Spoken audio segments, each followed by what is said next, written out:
नमस्कार दोस्तों, आज हम लघु सिद्धांत कौमुदी का ये जो संज्ञा प्रकरण है उसे शुरुआत करने वाले हैं। उसमें हम सबसे पहले प्रत्याहार कैसे बनाते उसे समझने वाले हैं। तो ये जो 14 सूत्र है ये काफ़ी महत्वपूर्ण है संस्कृत व्याकरण समझने के लिए। अभी ये जो क्लास है, ये जो संज्ञा प्रकरण किन के लिए है? जो एमए की स्टडी कर रहे हैं, बीए की स्टडी कर रहे हैं, या फिर आचार्य की स्टडी कर रहे हैं, या नेट सेट की स्टडी कर रहे हैं, उनके लिए ये सब वीडियो है। लघु सिद्धांत कौमुदी पर हम ये वीडियो बना रहे हैं। उसमें जो संज्ञा प्रकरण है उसे हम समझने वाले हैं। तो ये जो संज्ञा प्रकरण है, अभी इसमें क्या है, 14 सूत्र है। 14 सूत्र मतलब क्या है? ये 14 सूत्र मतलब पूरी संस्कृत की वर्णमाला है। और इन वर्णमाला को जो वर्ण है, जो कुछ वर्ण है, उनका भी एक सीक्वेंस है। उन्हें सही जगह पर रखा हुआ है, एक उचित जगह पर उन्हें रखा हुआ है। यदि वो आगे पीछे भी हो जाते हैं वर्ण, तो भी पूरा व्याकरण क्या हो सकता है, उसमें गड़बड़ हो सकती है। क्योंकि जब पाणिनि ने जब व्याकरण लिखा, तब सोच समझकर उन्होंने जब ये जो सूत्र निर्माण किए 14 सूत्र, तब उन्होंने उनका जो नंबरिंग है वो सही ढंग से रख दिया है, जिससे आगे चलकर जो सूत्र बनाना है उसमें आसानी हो। अभी सूत्र बनाने, अभी 14 सूत्र है, ठीक है, 1 2 3 ऐसे 14 सूत्र है, और हर एक सूत्र में कुछ वर्ण है, ठीक है। और उनका जो सीक्वेंस है वो भी एक सही है। मतलब उनमें यदि थोड़ा भी मतलब आगे पीछे हो जाते तो पूरा व्याकरण गड़बड़ा जा सकता है। क्योंकि पाणिनि ने जो व्याकरण लिखा तो सूत्रों में लिखा है, गद्यात्मक नहीं लिखा है, ठीक है। तो सूत्रात्मक लिखने के लिए सूत्र का मतलब क्या होता है? कम अक्षरों में, कम शब्दों में ज़्यादा अर्थ बताना। तो जब उन्हें इसकी ज़रूरत पड़ी कि अभी जैसे उन्हें कोई सूत्र कोई स्वर बताना है, कोई 4-5 स्वर बताना है, तो हमेशा वो क ख ग ग ग हो तो ऐसा होगा, च छ ज ज य ऐसा होगा तो वैसा होगा। तो ऐसा लिखेंगे तो क्या होगा, वो सूत्र बहुत बड़ा बड़ा बनते जाएगा। तो इसलिए उन्होंने कुछ टेक्निक का यूज़ किया। तो पहले उन्होंने स्वरों को एक सही ढंग से सूत्रों में बिठाया, उन्हें नंबरिंग दे दी, ठीक है। पहला सूत्र, दूसरा, ऐसे 14 सूत्र बना दिए। तो उसके बाद उन्हें मतलब हमेशा क ख ग घ च छ ज झ ऐसी बोलने की जरूरत नहीं पड़ी। तो उन्होंने उसका एक शॉर्ट फॉर्म बना दिया। उस शॉर्ट फॉर्म को हम कहेंगे प्रत्याहार। तो प्रत्याहार कैसे बनाते वो बाद में हम समझेंगे। अभी जैसे मैंने कहा कि ये जो सूत्र ये पाणिनि ने बनाए, उन्होंने इसकी रचना की। मगर ऐसी भी एक कहानी कि ये भगवान शिव से प्राप्त हुए हैं। अब जैसे देखोगे आप, इति माहेश्वरानि सूत्र, इसलिए कहा गया है कि ये माहेश्वर सूत्र भगवान शिव से मिले हैं, इसलिए उन्हें माहेश्वर सूत्र कहा जाता है। अनादि संज्ञार्थानि, अभी इन सूत्रों का यूज क्या है? ये 14 सूत्र है। पहले मैं इसे रीड कर लेता हूं। अ ई उन, ओके, रुर लुक, ए ओम, ऐ औच, ठीक है, ह य वरट, लन यमं गणनम, झबाइन, घड़धश, जब गड़दश, खफ छ ठ थ छ ट तौ, कपई, श सर, हल, ऐसे 14 सूत्र है, ठीक है। अनादि संज्ञार्थानि, अभी इनका यूज किस लिए? तो अनादि, आदि मतलब एटसेट्रा, ठीक है। अनादि ऐसी संज्ञा बनाने के लिए, संज्ञार्थानि, संज्ञा बनाने, संज्ञा मतलब नाउन, एक फॉर्म बनाने के लिए, एक शॉर्ट फॉर्म बनाने के लिए। तो उसमें अन, जब अभी मैं इसकी हम चर्चा भी करेंगे, अन का मतलब क्या है कि अनादि संज्ञा, अनादि नाउन बनाने के लिए हम सिंपल भाषा में उसकी चर्चा कर रहे हैं। अनादि नाउन, जैसे देखो किसी का भी कोई भी व्यक्ति है तो हमें उसका नाम रखना होता है, अजय, विजय, श्याम, ओके। कोई फल है तो सिर्फ फल नहीं कहेंगे, हम उसे नाम देंगे, मैंगो का फल है, ये अलग फल है, ये वैसा फल है, उसको हर एक को हम अलग अलग नाम देंगे। तो उसी तरह से ये जो संज्ञा होती है, संज्ञा काफ़ी महत्वपूर्ण होती है। संज्ञा के बिना कुछ भी नहीं हो सकता। इसलिए पहले पाणिनि ने क्या किया, इन संज्ञाओं पर काम किया। संज्ञा मतलब नाउन, हर एक को नाम दिया, जिससे जैसे हमें कहना कि उसे बुलाओ, उससे ये होता है, उससे होता है, तो हमें कुछ पता ही नहीं चलेगा। मगर जब हम कहेंगे कि राम को बुलाओ, शाम को मत बुलाओ, तो हमें तुरंत क्लिक हो जाएगा, हाँ राम को बुलाना है, शाम को नहीं बुलाना है। उस तरह से इन 14 सूत्रों का यूज है कि संज्ञा बनाना, नाउन बनाना, प्रत्याहार बनाना, ठीक है। हमें प्रत्याहार बनाना मतलब एक नाउन बनाना, एक शॉर्ट फॉर्म बनाना है। मतलब जिससे हम कोई ये अन लेंगे, जब हम अन लेंगे, ऐसा कहेंगे, तो इसका मतलब काफी बड़ा होगा, वो भी मैं बताने वाला हूँ। हम वो कैसे करेंगे। तो ऐशा मंत्या इतः, तो यहाँ का क्या कहा गया है? इतः, ओके। तो इत है एक वचन, इत, और इतः बहुवचन है। तो इत का एक संज्ञा है। ये क्या है? इत संज्ञा। संज्ञा मतलब नाउन, ओके, ठीक, सिंपल नाउन। इत संज्ञा, एक नाम दिया गया। अभी इत किसे कहेंगे? इन जो सूत्र है 14 सूत्रों के लास्ट में जो है हलंत, तो उन्हें सबको हम ईद कहेंगे। जैसे न को ईद कहेंगे, क को ईद कहेंगे, ग को ईद कहेंगे, च को ईद कहेंगे। ईद ये नाम दिया है। अभी ईद ये जो नाम क्यों दिया, जैसे हमने किसी को श्याम नाम रखा, वो क्यों दिया, क्योंकि हमें पता चले हाँ श्याम कहने से वही आएगा, ठीक है, उस तरह से। तो उसी तरह से ईद हमने नाम क्यों दिया है, उसका काम मैं बाद में बताने वाला हूँ। पहले हम समझ लेते हैं कि ईद किसे कहते हैं। आपको अभी जो है अभी क्या पता चलना चाहिए, ईद किसे कहते हैं कि एशाम अंत्य, इन सबके अंत में, इन 14 सूत्र के अंत में जो वर्ण है उसे हम ईद कहेंगे। क्या कहेंगे, ईद कहेंगे। न क ग च ट को ईद कहेंगे, न को ईद कहेंगे, म को ईद कहेंगे, य श व य र ल, ये सब ईद है। जो हलंत है ना, मतलब जिस वर्ण के नीचे ऐसी लकीर दी है, ठीक है, वो सब क्या है, ईद है, उन्हें ईद कहेंगे। ठीक है।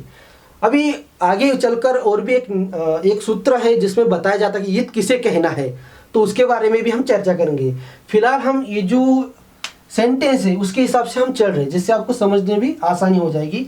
तो ऐशाम अंत्य, इन सबके अंत में जो है वो सब ईत है, उन्हें ईत नाम दिया गया है। ठीक है। हकारादिषु अकार अकारः, एक्चुअली ये विसर्ग संधि का, ये विसर्ग संधि है, विसर्ग का लोप हो जाता है। हकारादिषु अकारः उच्चारणार्थम। ओके, क्योंकि अभी जब हम पाणिनि व्याकरण सीख रहे तो हमें यहाँ हर एक चीज का रीजन पता होना चाहिए कि ऐसा क्यों है, वैसा क्यों नहीं है। तो इस तरह से उन्होंने हर चीज बताई गई है कि हर एक व्यंजन में, क्योंकि व्यंजन क्या होता है, उसमें कोई भी स्वर नहीं होता। यदि आप स्वर मिला रहे उसमें तो उसका कोई ना कोई रीजन होता है। तो अभी यहाँ ये जो सब जैसे देखिए अभी अ ई उ रु लु ए वो, ये सभी स्वर है, अ उच ये सभी स्वर है, मगर ह से लेकर यहाँ ल तक, मतलब ये ह तक सब क्या है, व्यंजन है। तो हकारादिषु, इस हकार से, हकारादिषु इस हकार से लेकर बाकी अंत तक सब में जो अकार है वो किसके लिए, उच्चारण के लिए है। ह य, देखिए आप देखोगे ह में अ है, य में भी अ है, नहीं तो फिर ऐसे लिखना होता हमें। यदि हम उसमें अ नहीं लिखते तो इसे ऐसा लकीर दे देते जिससे इसमें कोई भी स्वर नहीं है ऐसा पता चलता। मगर हमने क्या किया, हमने मतलब पाणिनि ने क्या किया कि हमें अ लिख दिया तो ये ह पूरा हो गया।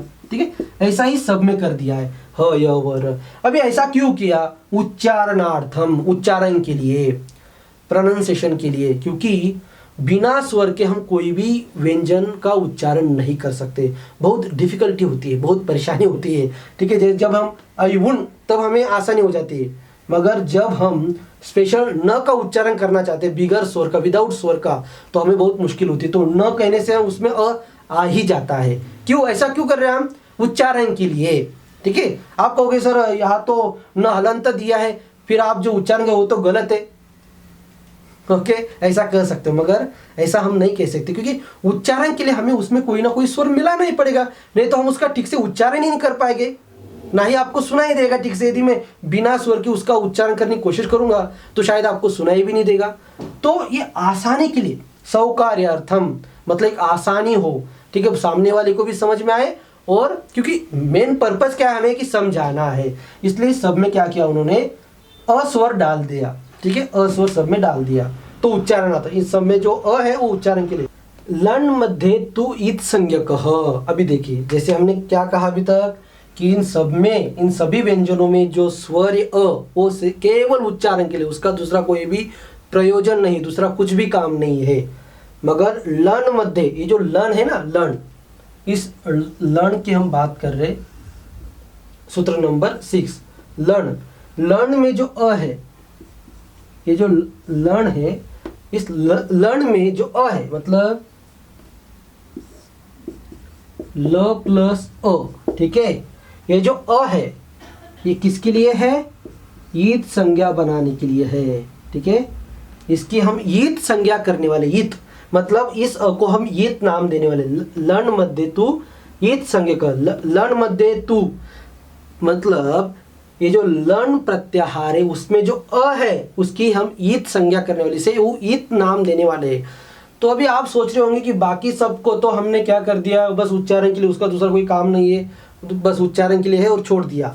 मगर इस लर्ण में जो अ है उसकी ईत संज्ञा हम क्यों करें, उसे ये नाम क्यों दे रहे, ठीक है ना।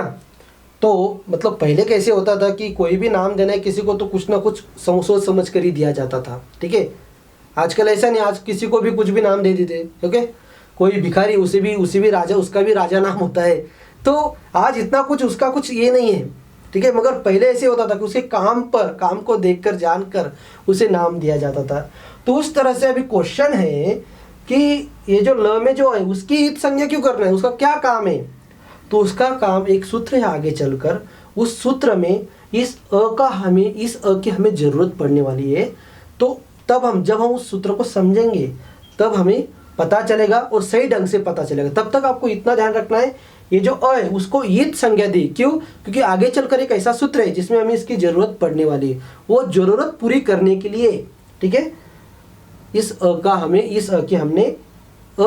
हमने ईत ऐसा नाम दिया है। ईत संज्ञा मतलब इसे ईत ये नाम दिया है, ठीक है। तो इस तरह से 14 सूत्र है। अभी यहाँ एक चीज हमें समझना जरूरी है, जैसे हमने समझ लिया कि ये जो सूत्र है और इन सूत्रों का यूज है अनादि संज्ञा बनाने के लिए, तो हमें उसे समझना जरूरी है अभी। और फिर आगे चलकर उसका सूत्र भी है, ठीक है, कि उनके नाम कैसे बनाते हैं, मतलब उनका शॉर्ट फॉर्म कैसे बनाना है, कैसे नहीं बनाना है, उसके लिए क्या ध्यान रखना है, वो भी है। मगर मैं आज आपको सिंपल तरीके से समझाने वाला हूँ। जैसे फर्स्ट यहाँ से शुरुआत करते हैं अन। तो जब भी हमें कोई नाम बनाना है, नाम मतलब प्रत्याहार, जिसे हम कहेंगे प्रत्याहार, ठीक है, या फिर संज्ञा। जब भी हमें कोई संज्ञा बनाना है, अभी जो आने वाला जो सूत्र है उसका मीनिंग मैं अभी बता दे रहा हूँ, क्योंकि जब हम सीखेंगे तो आपका आसानी से समझ में आ जाएगा और यहाँ आपको मैं आसानी से समझा भी सकता हूँ। अन, तो जब भी हम प्रत्याहार बनाते हैं, ठीक है, तो जब भी हम कोई नाउन बनाते हैं, सिंपल भाषा में बता रहा हूँ आपको, तो अन जो है, जैसे अभी हमने अन लिया, तो नाम बनाते समय हमें क्या करना है, पहला अक्षर हम कोई भी ले सकते हैं, कोई भी मतलब इनमें से हम कोई भी एक ले सकते हैं, बस हलंत नहीं लेना है। हलंत मतलब ये समझ रहे, न क ग ऐसे नहीं लेना है, मतलब ईत संज्ञक नहीं लेना है, आदि ईत संज्ञक नहीं चाहिए, मतलब जिनको हमने ईत नाम दिया है ऐसे नहीं। अभी हमने ईत किनको नाम दिया है, जो भी हर सूत्र के लास्ट में है, अयुन के लास्ट में न है, रुलुक के लास्ट में क है, ऐसे सबके लास्ट में जो है उन्हें हमने ईत ऐसा नाम दिया है, ठीक है।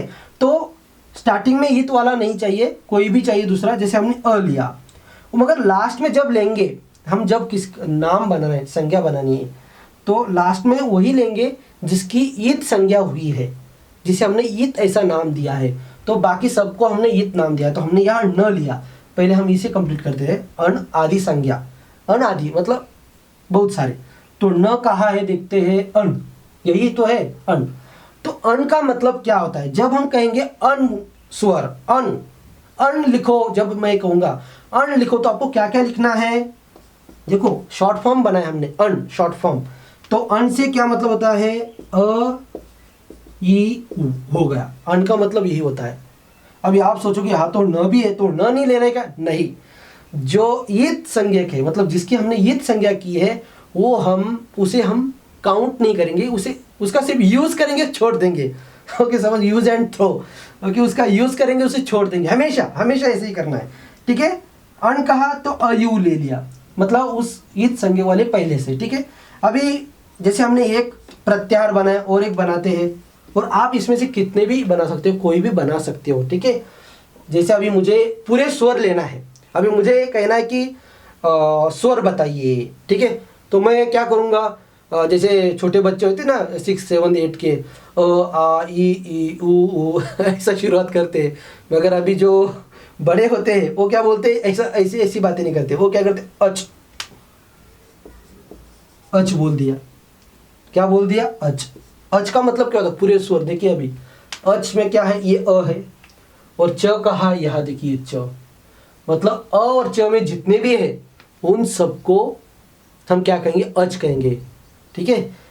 तो पाणिनि ने इसीलिए इनका निर्माण किया है, क्योंकि हमेशा मतलब स्वर या फिर अ ई उ ऐसे बार बार उन्हें लिखने की जरूरत नहीं पड़ेगी, उन्हें बस अच अच लिख दिया तो समझ लेना पूरे स्वर आ गए। तो अच लिख दिया, तो अच में कौन कौन आएंगे, ठीक है, मैं एक बार लिख के बताता हूँ वापस, तो आपको पता चल जाएगा। अ ई, जब मैं अच कहूँगा या कोई भी आपका टीचर अच कहेगा तो उसमें क्या क्या आएगा, अ ई उ न नहीं आएगा। मैंने कहा ना ये यूज एंड थ्रो है, ठीक है, थ्रो कर दो, यूज एंड थ्रो मतलब यूज करो और छोड़ दो, फेंक दो, इनका यूज नहीं करो। उसी तरह से किसी का भी नहीं, अ ई उ रू लू को भी नहीं लेंगे, ए ओ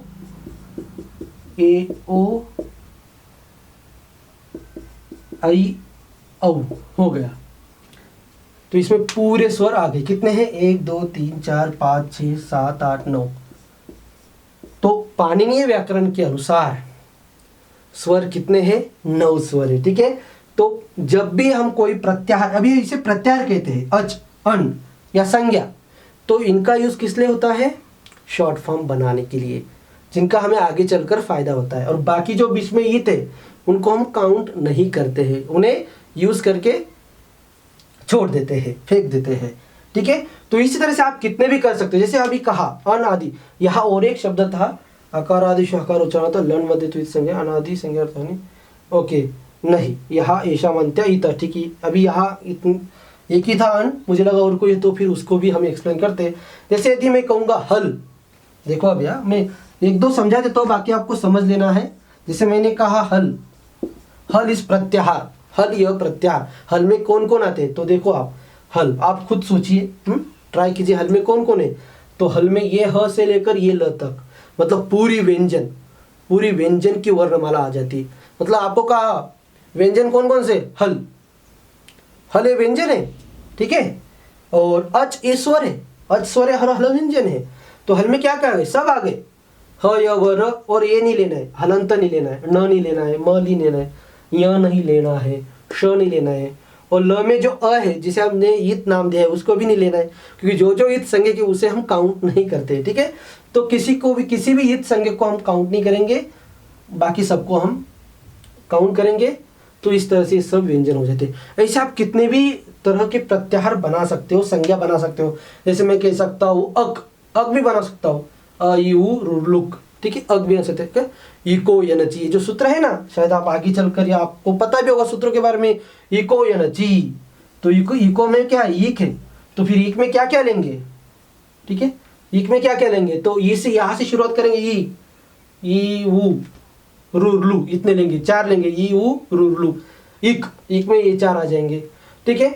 अभी कैसा भी हम बीच में से ले सकते हैं, बस स्टार्टिंग का जो है वो हलंत नहीं चाहिए, मतलब ऐसे समझ में आ रहा है, ईद संज्ञक नहीं चाहिए। हम ऐसा भी बन सकते,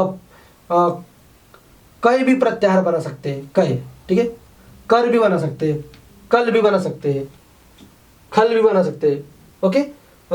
जश, ये काफी यूजफुल है, जश। तो जश में क्या क्या है, जब अगर दश, हम बश भी बना सकते हैं, बश, ठीक है।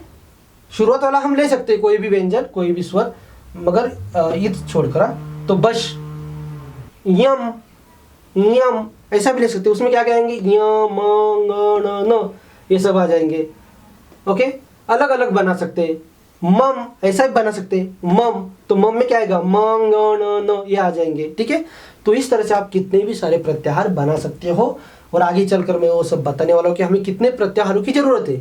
आप बनाने के लिए कितने बना सकते हो, मगर हमें जरूरत कितनी है, क्योंकि मतलब पाणिनि ने जो ग्रामर लिखा है, व्याकरण लिखा है, उसमें कितने प्रत्याहारों की जरूरत है, उसके बारे में भी हम आगे चलकर चर्चा करेंगे। तो आज के लिए इतना ही, और आप हमें ज़रूर बताइए कि आपको ये वीडियो कैसे लगा। धन्यवाद।